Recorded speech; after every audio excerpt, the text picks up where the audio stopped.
está conectando. Oi, Renata! Priscila, que prazer Deixa eu te ver. sentar na posição do celular. Tudo bem com você? Tudo Opa! ótimo. Mostrando a Virou? saúde. Deixa eu inverter. Tudo bom? Como é que você tá? Tudo ótimo. Olha, um prazer e uma honra receber você aqui, viu? Você não faz ideia Ai, como que eu tô é eu. contente. Não, eu que Muito fico bom. super grata. Eu vi o cuidado com que você preparou essa série de lives e o time bacana que você está trazendo. É muito gostoso ver que um produto tão descartável como é uma live de Instagram, né? Você consegue se dedicar e daí criar um conteúdo bacana, entregar um produto legal para sua audiência. Isso me deixa muito feliz. Bom, Oi, Lepeira. Oi, fico Paulão. muito, Tudo bem com vocês? fico muito contente. Olha, muita gente chegando, a gente tem 1 minuto, porque eu quero 8 horas, né? Eu quero te apresentar, eu quero contar para as pessoas uma história que eu não sei se você lembra, né? Mas como eu te conheci. Me Então, conta, me conta, me conta. a gente estava no Marshall Goldsmith, no evento Encontro com Gigantes, e ele propôs um exercício, assim, olha, vá fazer o exercício com alguém que você não conheça. E eu bati o olho em você e fui até você, sentei, e nós fizemos o exercício, e foi muito bacana, e você muito receptiva, muito tranquila, e aí acabou o exercício, ele finalizou, saiu do palco, aí entrou o Márcio para convidar a próxima pessoa. E quem era? Você. E eu levei, falei, meu Deus, eu tô com a palestrante, eu tô com a Priscila, e eu não tinha me dado conta, né? E eu fiquei muito contente, né, com a sua receptividade, com a sua humildade, né? E já entrou no palco toda empoderada. Eu falei, meu Deus, um dia ainda quero ter a oportunidade de estar mais perto dessa mulher. E esse dia é hoje, né? Então sou muito grata, né, por esse momento, por a gente poder estar aqui conversando. E eu gostaria de te apresentar. Eu coloquei, claro, só algumas coisas, né, assim, que é jornalista, psicóloga, coach, palestrante sobre liderança feminina e mãe. Adorei, né? Ajuda as mulheres a assumirem a liderança das organizações e das próprias vidas. Então, eu penso que estamos num momento, Priscila, assim, que é fundamental o teu trabalho, a tua presença e tudo que você pode estar contribuindo aqui com a gente, né? Com essas pessoas que estão entrando agora, a Cláudia, a Miriam, é animada, ruiva, né? Muito Todo mundo obrigada pela manda fruta. presença. Oi, Kézia, Luziane. Ai, quanta gente bacana. Pois é. Bem-vindas. Eu fico muito grata pela oportunidade, viu, Renata? E assim, eu preciso fazer uma ressalva. Naquele nosso exercício, a gente trocou. Eu aprendi com você, cresci com você. Então, não tem nada de, ai, nossa, eu estava com a palestrante. Naquele momento, não, tá bom? É. Então, já vou tirar essa Obrigada, besteira. obrigada. Estou perto de você para quando você quiser. Isso é maravilhoso. Olha, muito obrigada mesmo. Então, eu queria que a gente começasse, né, o nosso encontro de hoje, que você pudesse falar um pouco sobre a história do empoderamento feminino, né? Ou seja, quando que a mulher começou a assumir a liderança? Tá. Olha, não tem uma data, um marco na história. O empoderamento feminino é importante a gente definir não como um movimento individual. Então, por exemplo, né? Eu vivia uma relação opressora, aí um dia eu me empoderei, e aí esse batom me empodera, essa roupa me empodera. Isso a gente está falando de uma questão de poder pessoal. E isso acontece com qualquer pessoa, né? Qualquer pessoa em algum momento se empodera para atuar ou fazer alguma coisa que antes não conseguia fazer ou não se julgava capaz de fazer. Mas quando a gente fala em empoderamento feminino, a gente fala de um movimento coletivo. E quando a gente fala de movimento coletivo, a gente fala sim de política, de uma certa forma. Não essa política partidária, tá? De rua de cima versus rua Sim, de sim. baixo, que é o que a gente vive hoje em dia no mundo. A gente fala mesmo de atitudes políticas, ou seja, de decisões que impactam a vida em sociedade e dizem respeito a direitos e deveres. Então, teve alguns momentos chave na história, mas a grande verdade é que às vezes a gente olha para alguns movimentos, como por exemplo a entrada das mulheres no mercado de trabalho, e a gente tem uma sensação que foi por exigência delas. Na verdade, as maiores conquistas aparentes das mulheres ao longo da história, elas foram permissões, concessões, porque eram interessantes para quem mandava, quem detinha o poder na época. Então, por exemplo, a pílula anticoncepcional, que de uma certa maneira nos permitiu a liberdade sexual de uma maneira, né, Uhum, ou outra, sim. ela foi uma criação no tempo da guerra, né, nos anos 50, 60, quando os Estados Unidos estavam em guerra, por quê? Precisavam mandar os jovens para a guerra, precisavam que as mulheres trabalhassem e que não sofressem com TPM. Ao mesmo tempo, precisavam que elas não engravidassem dos homens que ficaram. E também precisavam que elas tivessem menos libido. E é por isso que a pílula anticoncepcional é um combinado que acaba com a libido da mulher e também destrói, né, a possibilidade, assim, é vista como um remédio para TPM, por exemplo. Mas era para quê? Era para que as mulheres rendessem mais nas empresas. Era para quê? Para que as mulheres pudessem movimentar a economia. E é claro que houve benefícios para a gente em função disso, mas a gente precisa entender que muito do que nos é colocado como conquista, na verdade, é uma barganha que o mundo de quem detém o poder faz para a gente, nos concede. Eu estou olhando assim com muita atenção, porque a gente está vivendo um momento de pandemia em que os homens, mais homens que mulheres, estão morrendo. Então, eu tenho certeza que nesse mundo pós-pandemia vai surgir alguma liberdade, ou vai surgir algum novo benefício para as mulheres em termos de conquista. E vi também hoje a notícia de que as mulheres brasileiras em 2019 ganharam cerca de 30% menos do que os homens, claro, se comparadas às mesmas funções. Então, o empoderamento feminino é um fenômeno de conscientização coletiva. E essa conscientização coletiva ela é progressiva, diária. Então, eu não consigo precisar para você um dia. O 8 de março é um dia simbólico, porque é um dia de um grande massacre, é um dia de resistência por parte das mulheres. Mas se você são tantas datas que marcam apenas a organização das mulheres para reivindicar um direito. Então, eu acredito que o empoderamento feminino, ele todo dia é um tijolinho nessa história, nessa construção, né?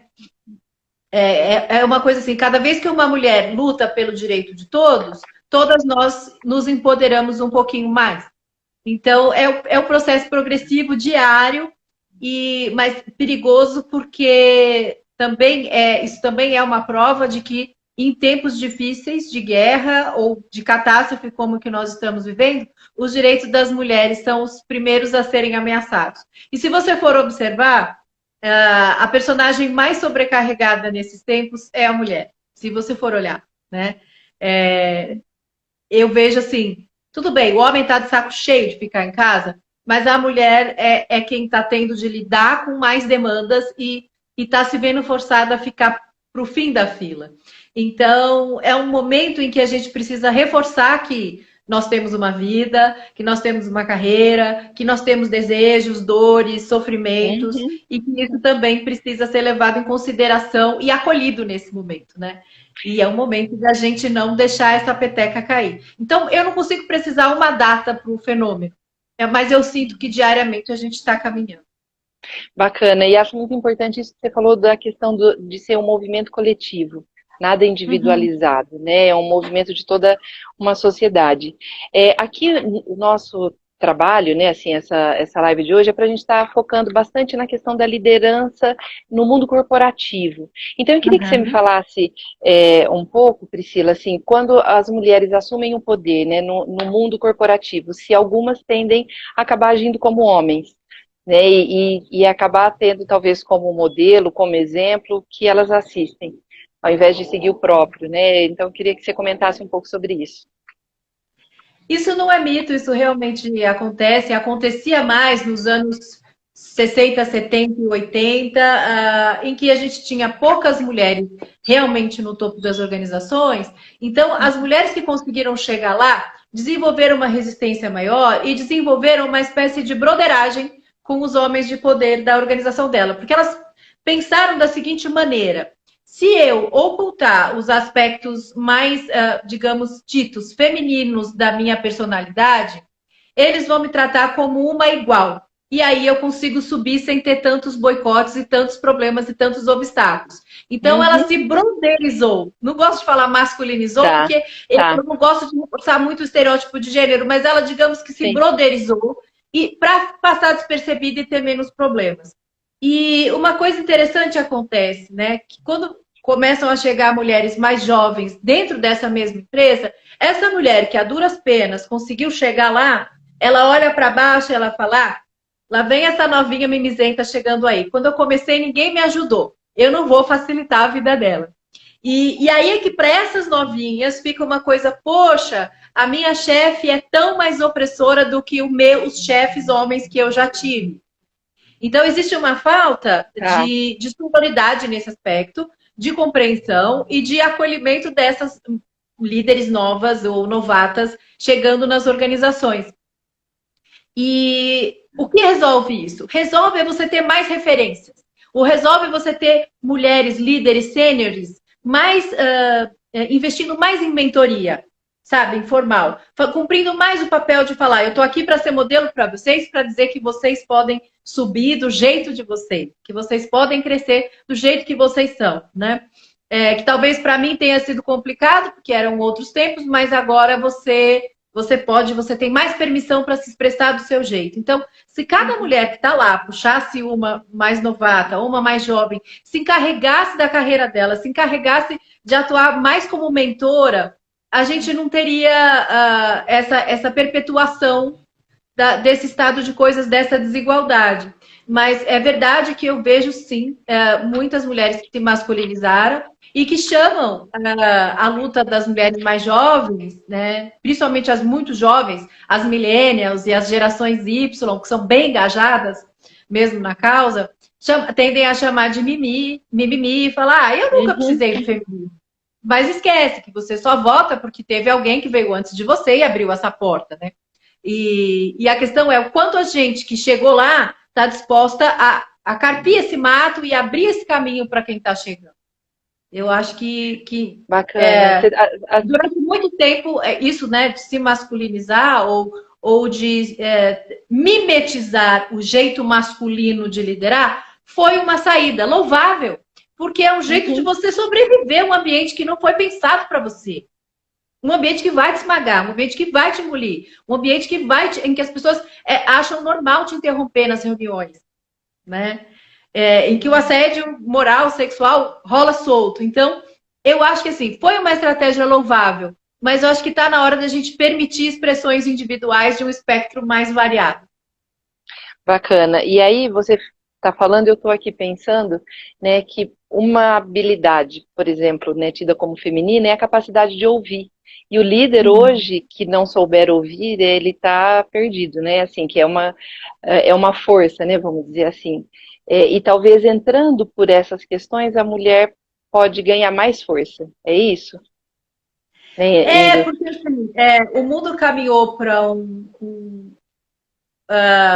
modelo de geração de riqueza muito individualista, muito egoísta, muito selvagem e não sustentável, que começou a dar sinais de falha.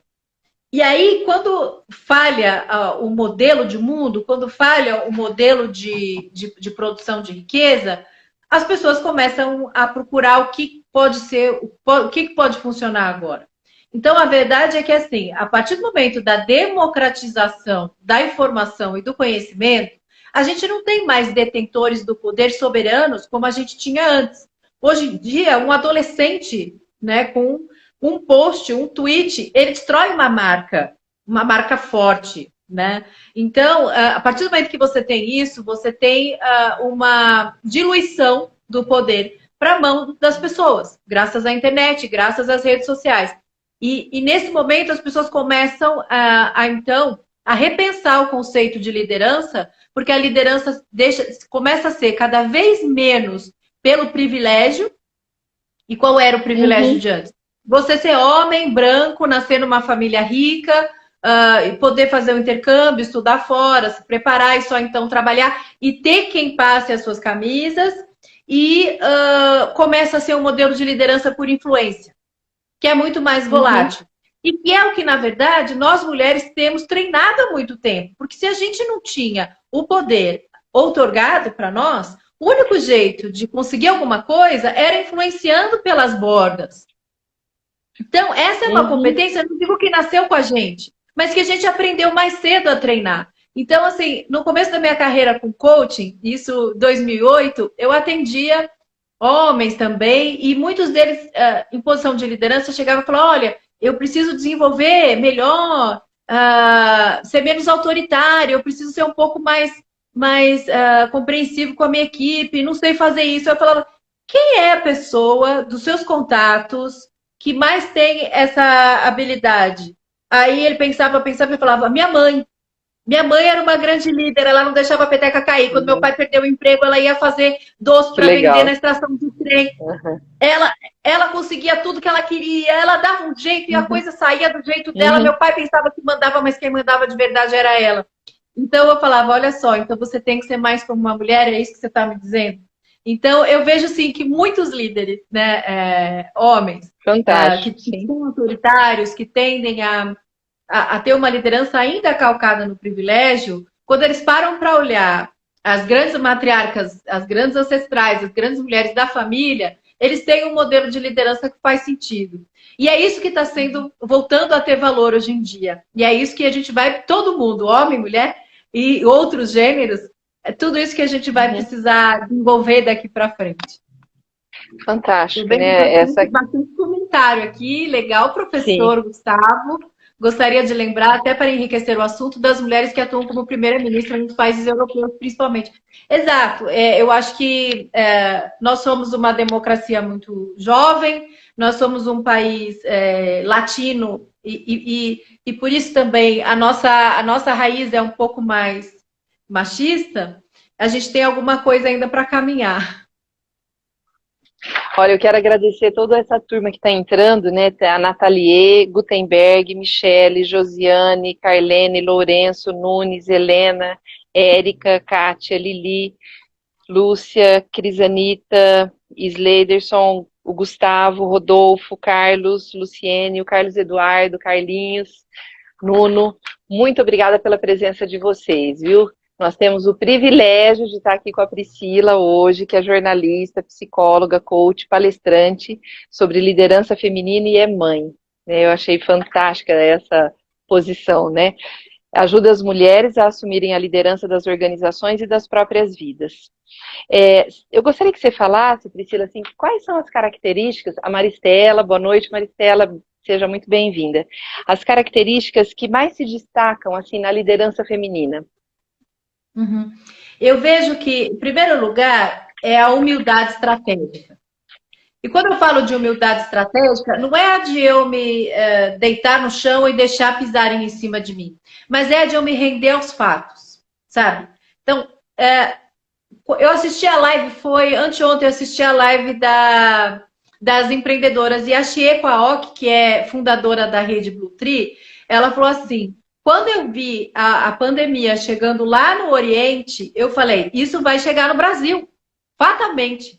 Então, eu preciso dar um jeito de preparar o meu negócio para isso que vem vindo. Então, o que ela fez? Ela criou um manual de melhores práticas, de prevenção à contaminação, e iniciou um estudo de como pode ter quartos de hotel isentos de vírus, isentos de contaminação, assim como os hospitais têm, assim como as UTIs têm. E ela distribuiu esse manual para todo o setor hoteleiro, incluindo concorrentes. Então, eu acho que o nome disso é humildade estratégica. Porque se o setor destruir, ela vai ser destruída. E se ela tentar, na arrogância dela, falar, não, é só uma gripezinha, isso não vai chegar aqui, a gente dá conta, quando a crise chegar, né, ela vai quebrar com tudo. Então, eu acho que a primeira característica muito positiva das mulheres na liderança é a humildade estratégica. Elas se rendem aos fatos. Elas não lutam com a realidade, né? Outra característica que é muito das mulheres é a responsabilidade pelo todo. Né? Mulheres na liderança, elas não olham só resultado, elas não olham só números, elas olham pessoas também. E eu achei muito interessante que nessa mesma live, a Luísa Helena Trajano falou... Depois das primeiras 24 horas em que eu paralisei quando soube da crise, quando soube da pandemia, eu comecei a me perguntar por que eu tenho que escolher entre saúde e economia? Por que eu tenho que decidir, escolher entre uma coisa e outra coisa? Porque eu não posso ter as duas coisas, né? Então, nesse momento, o que ela fez? Ela conversou, se reuniu com o conselho do Magalu e definiu três prioridades, que eram saúde, emprego e operação. Então, o que ela fez? Ela pensou em todo o ecossistema envolvido. Claro, ela não pode quebrar, ela precisa, como varejo, continuar vendendo, mas ela já estava no online, no digital há muito tempo, então ela não foi pega de surpresa, isso para ela não é uma novidade. Então ela falou, como é que a gente pode fazer? Lançou a Toca de Caixa, um projeto que ela já estava desenvolvendo, mas ela apressou, que é uma plataforma para pequenos parceiros. Gente que não tem um site, pequenos vendedores, gente que não tem um site, e aí eles vão ser parceiros no marketplace do Magalu. Outra coisa que ela fez é priorizar a saúde. Então ela tem médicos à disposição dos funcionários, e olha só que interessante o que ela fez. Ela, por exemplo, tem cidades que não tem lockdown. Tem cidades que autorizam o funcionamento do comércio. Mas ela foi pesquisar qual é o estado da UTI, qual é a capacidade dos hospitais dessa cidade de lidarem com possíveis pacientes da Covid. Ah, é pequena? Não tem UTI? Então nós não vamos abrir. Então, muita responsabilidade pelo todo, sabe? E outra coisa, ela tinha 400 colaboradores que já iam ser demitidos por desempenho.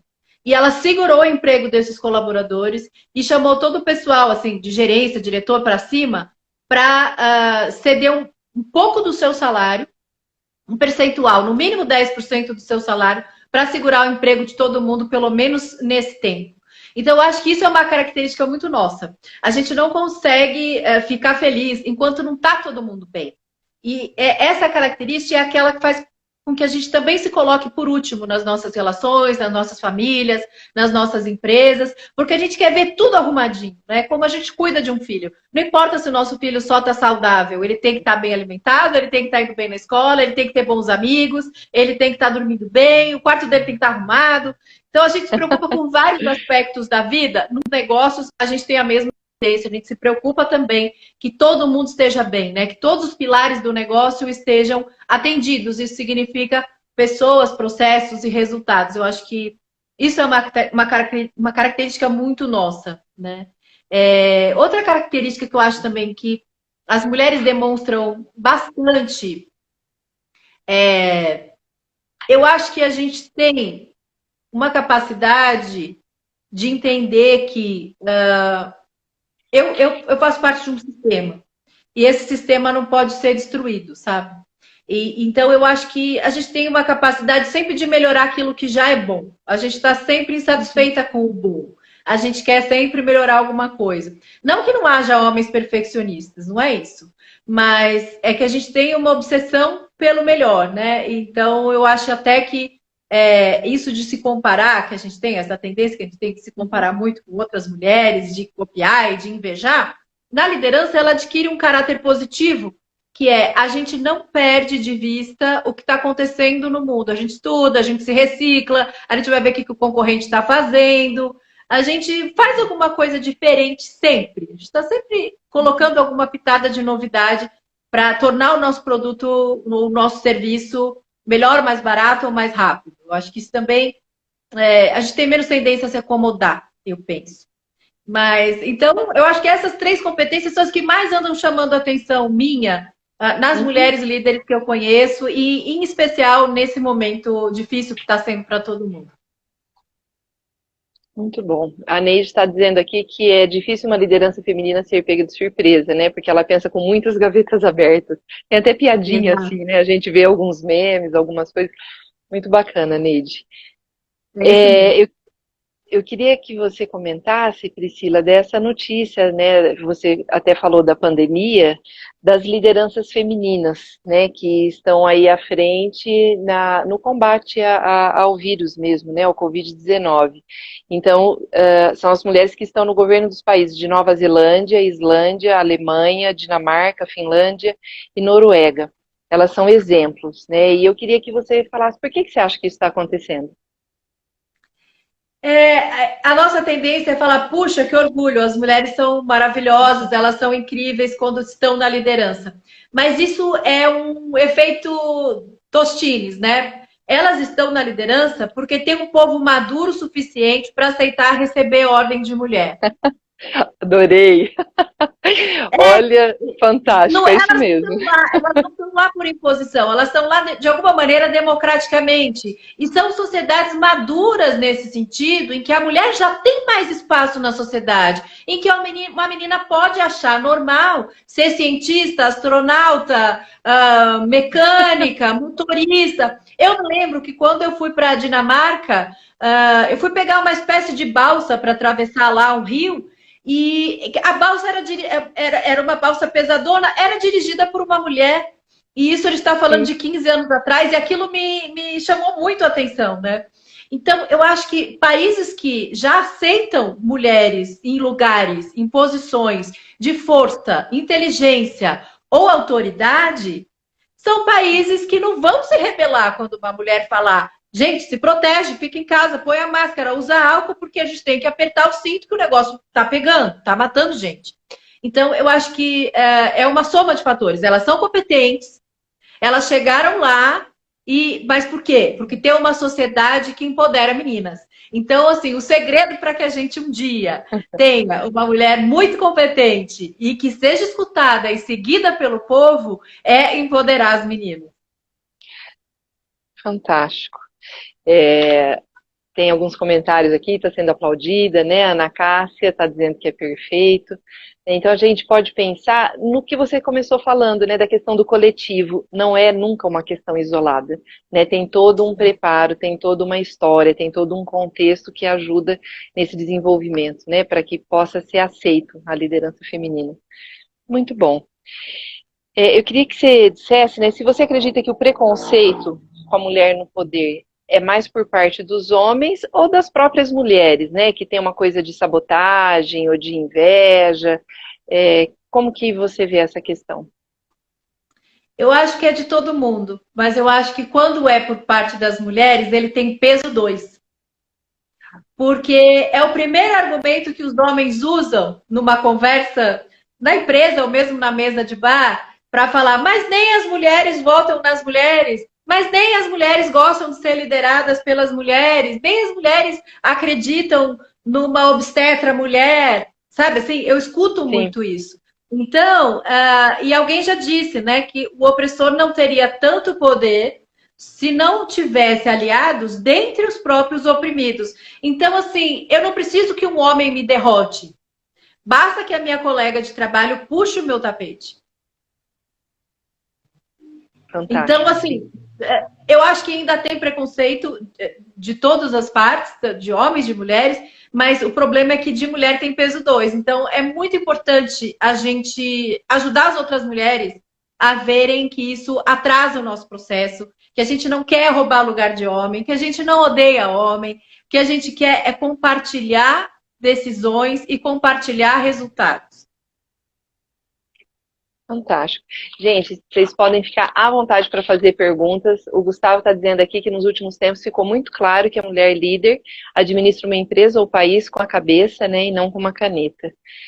Aí eu quero agradecer as outras pessoas que estão aqui, né, a Neide, o Ildecir, a Stephanie, a Silvia Once. A Silvia Once, Priscila, esteve com a gente lá, não sei se você tem a lembrança, você elogiou o make dela, ela ficou contando para todo mundo, tirou foto com a gente lá no Marshall, tá aqui, tá assistindo a gente e já te elogiou um monte aí.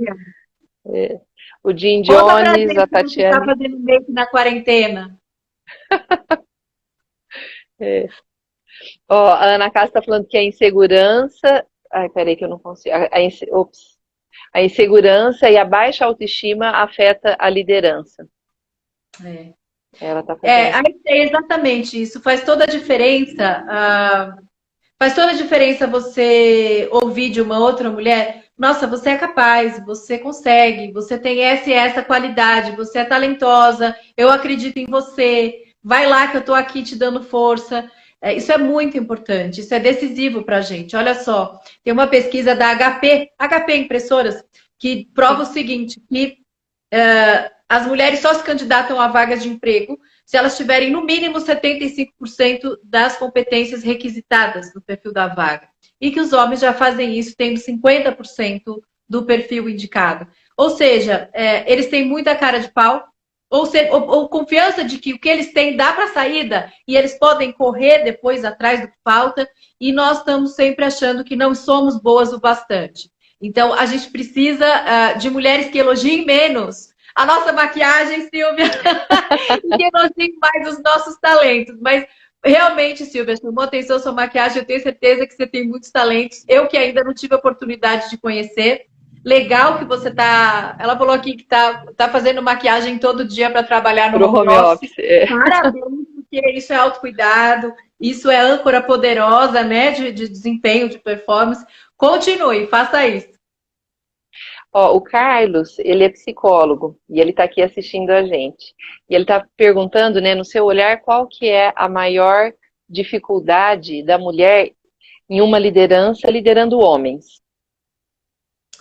Tá, a maior dificuldade da mulher em uma liderança liderando homens, eu acho que é a necessidade de provar que ela é super competente, que ela sabe de tudo, que ela tem todas as respostas, né? Então, assim, como a gente sabe que a gente vai ser questionada, que a gente vai ter que provar competência em duplicidade, existem muitos homens, principalmente mais velhos, que não aceitam ser liderados por mulheres, principalmente mulheres jovens, que oferecem mais resistência. Então, ela fica com a sensação de que ela não pode falhar, de que ela tem que ter todas as respostas e saber tudo. Quando, na verdade, uma líder não precisa saber tudo, ela não precisa ter todas as respostas e ela não precisa, nem pode ser perfeita e infalível o tempo todo. O problema é que quando você quer ter todas as respostas, mostrar que sabe tudo e nunca falhar, você acaba caindo no microgerenciamento. Fatalmente. E aí você desperdiça o seu filé mignon, que é, se você está na liderança, você foi chamada para tratar de estratégia, você foi chamada para contribuir com questões, né, de estratégia, de liderança e não de gestão. Então, a líder que está insegura porque está trabalhando com muitos homens e precisa ser aceita por eles a qualquer preço, ela vira uma gestora zona. Ela vira uma microgerenciadora, ela quer controlar os mínimos detalhes de um processo. Com isso, ela joga fora o principal potencial e, pior, aquilo para o qual ela está sendo paga. E o que acontece? Ela não desenvolve a equipe, porque ela acaba tomando para si coisas que são função dos outros. Então, é fundamental que a mulher que lidera muitos homens suporte a própria vulnerabilidade. Isso é super complicado, porque significa que, se for o caso, ela vai ter que chorar, né? E existe choro e choro. Existe o choro do descontrole e existe o choro do grande insight que vem acompanhado de uma emoção poderosa para catalisar um resultado importante, né? Quando você perde a capacidade de se comover com a dor do teu cliente, você perde a conexão com o cliente e você deixa de desenvolver uma solução melhor. Você deixa de inovar. Quando você perde a capacidade de olhar macro, você pensa pequeno, você pensa a curto prazo, você se limita. Quando você olha demais para a concorrência por medo de ser engolida por ela, você para de olhar para o seu cliente, que é quem importa. Você para de olhar para o seu público interno, que é quem conta, que é para quem você tem que transmitir segurança. Então, abraçar a vulnerabilidade e falar, eu não vou deixar de me emocionar quando eu tiver que me emocionar, eu não vou deixar de ter empatia, eu não vou deixar de ser assertiva, eu não vou deixar de falar mais alto quando for preciso, mesmo que vocês digam que eu tô na TPM ou que eu sou mal comida, não importa, eu vou continuar me posicionando. Então, eu acho que esse é o maior desafio para as mulheres e o caminho é não ceder. O caminho é resistência. Fantástico. Essas coisas que você foi pontuando, né? A coisa de achar, ó, tá na TPM, né? Isso é coisa de mulher, né? Então, releva, ela está estressada, é terrível isso, né? Eu queria aproveitar, né, pegando um gancho, porque na tua apresentação eu falei a questão de ser mãe. Como que você enxerga a questão da liderança feminina sendo mãe? Eu também sou mãe, né, de um rapaz de 1,90 m, Ai, que 19 anos, que é a maravilha. coisa mais linda do mundo. Eu espero que ele não esteja aqui, senão ele vai ficar bravo, vai falar, pô, mãe, Mãe é mas mico, né? Não tem jeito. é mico, mas filho, né, desculpa, escapou. Mas enfim, né, conciliar tudo isso, a família, os deveres, né, o trabalho. Fala um pouco disso, Priscila, assim, dessa questão, né, da mulher. Então, eu também, essa questão da maternidade, acho que pega para todas nós, né? Porque a gente sempre vai pensar que isso é uma desvantagem, né? Em relação às mulheres que têm mais disponibilidade, né? Então, em algum momento, um filho com febre vai tirar o seu foco ou vai tirar você de dentro da empresa para pensar, para cuidar, enfim. E aí eu fui pesquisar o que tinha sobre isso e eu adorei quando eu encontrei um livro chamado Liderança Começa em Casa. A autora se chama Ann Crittenden. Liderança começa em casa. E eu achei aquilo a coisa mais espetacular, porque ela comprova por A mais B que as mulheres tendem a se tornar melhores líderes depois que são mães. E ela trouxe uma frase que, para mim, é a frase que melhor define, melhor ilustra o conceito de liderança, que é a seguinte: se você já precisou dividir um frango entre 3 crianças e todas ficaram felizes, então você é uma líder. E às vezes eu posto essa frase e muitos homens não entendem. Ué, mas qual que é a dificuldade de dividir um frango entre 3 crianças? Pô, tem peito, tem trouxa. Aí eu falo assim, pergunta para uma mulher qual é a dificuldade É, de dividir um frango entre 3 crianças. Porque tem só 2 coxas. E onde você tem uhum, 2 para 3, vai ter um excluído, um vai ficar de fora, e pronto, você vai ter uma disputa de poder. E a partir do momento que você tem critérios claros para essa decisão de quem vai ficar com as coxas e de quem vai ficar sem a coxa, você tem uma líder. uhum. Né? Então, aquela mãe, aquela mulher, aquela cuidadora que precisou dividir um frango entre 3 crianças e falou: hoje você não vai ganhar coxa, porque você já viu a bagunça que está no seu quarto? E a nota que você tirou de matemática?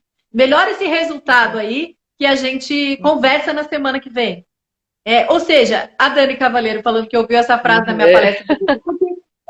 Eu uso demais essa frase, gente, em todas as minhas palestras de liderança feminina. Sabe por quê? Porque a gente acha que a gente é menos líder, porque a gente ama, porque a gente sangra, porque a gente é mãe, porque a gente tem filhos, porque a gente é afetiva, porque a gente prioriza as relações. E não, é o contrário, porque as relações e lidar com perfis diferentes. Eu sou mãe de um filho só, mas quem é mãe de 3 filhos sabe que são 3 criaturas uhum, totalmente diferentes. uhum. É um aprendizado tremendo.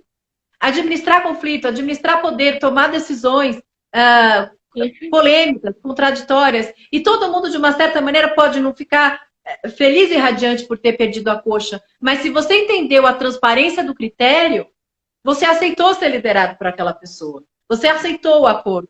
E na verdade, liderança é isso, né? É quando você tem critérios claros para promoção, para reconhecimento, para punição, Perfeito. para Uhum. feedback negativo. Então, eu acho que essa frase me libertou muito desse viés de que mulheres mães estão preocupadas demais com a vida familiar e doméstica e são um prejuízo para a empresa. Eu tenho certeza de que não.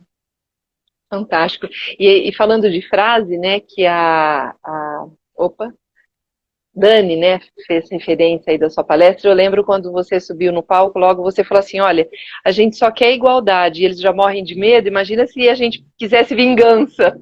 E eu achei muito interessante, lembra que você falou É isso, verdade. né, lá? É É, verdade. porque é exatamente isso, né? Então eu queria que você falasse assim, né, que dica que você dá, né, para as pessoas que estão aqui, que estão assistindo a gente, para que elas possam refletir sobre a questão do empoderamento mesmo, né, o empoderamento feminino. Aham. Toda vez que você vira uma frase sobre uma mulher, um comentário sobre uma mulher, o título de uma notícia sobre uma mulher, coloca isso no masculino e vê se fica ridículo. Se ficar ridículo, tem preconceito. Se ficar ridículo, tem machismo. Né? Então você vê as notícias sobre o Tom Brady, que é o jogador de beisebol. falando mulher de Tom Brady, que é a Gisele Bündchen. Você não vê falando marido de Gisele Bündchen, né? Então, coloca a notícia no masculino e vê. Se ficar ridícula, é porque tem um viés aí de gênero, né, de preconceito com relação à mulher. Por exemplo, às vezes a gente acha que é elogio falar que uma mulher é bem resolvida. Você já ouviu alguém falar que um homem é bem resolvido? Não. E quando você fala que uma mulher é bem resolvida, você está partindo do pressuposto que ela já nasceu com um problema. É problema ser mulher. Você vai ter que lidar com coisas horríveis. E se você não fizer muita terapia, não ler muita revista feminina, não comprar muito cosmético, não viver no cabeleireiro, na estética e no cirurgião plástico, você não vai ser resolvida. Né? Então, toda mulher nasce um problema e um dia, com sorte e muito trabalho, ela se torna bem resolvida. E aí todo mundo acha o máximo uma mulher bem resolvida por perto. Mas ninguém fala isso de um homem, né? Ninguém fala que o homem precisa de conserto. A gente fala, homem é assim mesmo, né? As meninas amadurecem mais rápido, eles são mesmo meio moleque. Então, essa eterna infantilização do homem, como se ele nunca tivesse pronto. Mas pergunta, né? Se um homem de 30, 40 ainda é infantil, ele está maduro quando? Quando que ele está pronto para ser imputado pelas decisões e pelas cagadas que ele faz? As mulheres pagam até pelas cagadas que não fazem, né? Até elas são atribuídos crimes. Quando a gente ouve uma notícia de estupro de uma menina que saiu do baile funk, a gente vai falar, mas como é que ela estava vestida? Como é que ela estava se comportando? A gente mentalmente busca informações sobre o comportamento dela que justifiquem ou corroborem o crime, a violência que ela sofreu. Então, a gente precisa pensar mais em como a gente naturaliza certos comportamentos atribuídos às mulheres e aos homens e começar a mudar isso na criação dos nossos filhos. Então, por exemplo, eu não sei se o seu garotão um dia vai trazer uma nora para sua casa. O meu já chegou nessa etapa, mas é engraçado. Eu não tenho filha menina, eu só tenho um filho menino. E nós, como mães modernas, que trabalhamos, estamos no mercado de trabalho, né, somos esclarecidas, enfim, a gente acha normal que a nossa filha não queira casar cedo, não queira ter filho cedo. Né? O que a gente fala para ela? Estude, trabalhe para não depender de homem, vá para fora, faça um intercâmbio. Aí vem a nossa norinha e diz que não, de repente não pensa em ser mãe, que ela ainda quer passar uns 2 anos fora do país, se aperfeiçoando, e que quer crescer no trabalho. E a gente fala, como assim? Você vai deixar o meu bebê desamparado? Né? Então, as mamás modernas das mães têm pesos diferentes quando se trata de uma filha e quando se trata da nora, da mulher do machinho que ela criou com todo conforto, com todo carinho, com todos os privilégios, né? Então, são coisas que a gente tem que começar a pensar, né, no nosso dia a dia dentro de casa. Eu acho que tudo começa em casa e tudo se volta para casa. E esse momento de pandemia, esse momento de quarentena, é o momento da gente voltar a olhar para o princípio, né? Para o nosso núcleo essencial, né? Que está dentro de casa, que está dentro da gente. Se a gente tem que mudar o mundo, esse lugar, esse começo é dentro de casa. Fantástico. Eu acho que você fechou como você começou, falando da importância do coletivo, da base, né, da raiz, da questão de toda a história, que é isso que vai construir esse empoderamento, que vai fortalecer, né, e que vai ajudar com que a gente continue aí ganhando espaço e compartilhando espaço. Né, que adorei a questão que você falou da responsabilidade pelo todo. Eu acho que sim, eu acho que é uma característica feminina muito forte. Né, de ter essa abertura. Nós temos aqui o Pires, o Jim, ele tem um grupo de mulheres, é fantástico, assim, ele criou um grupo, ele é líder, né, de uma equipe, e ele criou um grupo com as mulheres da equipe para poder pensar algumas questões que são pertinentes, sabe, assim, o que é muito rico. Maravilha. Né, é fantástico. Maravilha, a gente precisa de mais homens he for she, né, é fundamental isso. Eu diria para qualquer gestor, para qualquer líder homem, adote uma mulher, no seu sentido, né? Patrocine uma líder, patrocine uma colaboradora sua, né? Patrocine uma mulher à liderança, mentore como você puder, isso é muito importante. A gente O Pires está precisa falando que ele ter também, ó. isso. Ah lá, ele está falando que ele Também, também, sim. beleza, quero É. conhecer você. Aham. Peraí, tem alguma questão aqui. A Silvia On está falando. Você prefere ler? Pri, a questão do homem bem resolvido tem a ver com o complexo de Édipo, lembra? Então, as mulheres têm mais dificuldade para elaborar o Édipo, por isso falam que eles são mais resolvidos do que nós. Pode ser, pode ser. Eu acho que eu acho que o patriarcado facilita o homem encontrar no futuro mulheres mais parecidas com as mães, enquanto a gente continua na organização sofrendo com homens parecidos eles o nosso valor. Também de uma certa maneira, pode ter a ver com isso, né? Das oportunidades que a gente tem de elaborar o feminino e o masculino da gente. Eu acho que o bacana é a integração, né? E de todas as possibilidades de gêneros que existem aí Porque são entre energias. sim, sim, né? Sem competição, né? Com solidariedade, né? Somando. E é isso. Alguém quer fazer mais alguma pergunta? Porque acho que nós já estamos chegando aqui no nosso final, senão cai a live. É Pri, eu gostaria verdade. que você deixasse, assim, como que as pessoas te encontram, um contato, né, para que as pessoas pudessem estar te seguindo, se você quiser colocar aqui ou falar o teu Insta, né, para que as pessoas pudessem, de fato, acompanhar o teu trabalho, que é muito bonito, viu? Eu estou muito Hoje em contente dia mesmo. obrigada, obrigada, Ri. Hoje em dia eu estou passando mais tempo mesmo no Instagram. O meu Insta é esse aqui, Priscila com dois L's, underline D, underline Sá. Né? Vocês vão me achar em todas as redes, Priscila com dois L's de Sá. E a gente continua essa conversa. Quem quiser entrar em contato comigo é super bem-vindo. Meus amigos que chegaram nessa live pelo meu perfil, já sigam a Renata, ela está fazendo grandes contribuições para a liderança, é uma mulher muito atuante no mundo organizacional, vale muito a pena. A gente sempre tem muito a aprender com ela. Muito obrigada. Olha, muito obrigada pela presença de todos vocês. Mais uma vez, uma honra, viu, ter você aqui, Priscila. E eu vou deixar agora lá no Stories e quem quiser depois estar compartilhando para assistir, tá bom? Uma boa noite para todos vocês. Beijo. Obrigada. Boa noite, gente. Obrigada, Tchau. Rê. Tchau, obrigada.